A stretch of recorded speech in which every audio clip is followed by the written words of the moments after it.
So Foden, as you can imagine, is a British company, and it's pretty old. They initially set up shop in 1887. They made massive engines for industry and some steam engines, both stationary and traction engines, which is basically a steam tractor. This cab looked to be an S20, which was employed in a variety of truck types in the late 50s and early 60s. This particular casting was produced in 1963.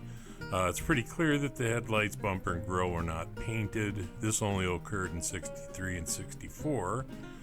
The wheels are 9.5 millimeter, and the only time those two attributes occurred together was in 1963. Lesney produced it from 1961 to 1965. The drum is cracked, they almost always are, so I'll be making one of those too, so stick around.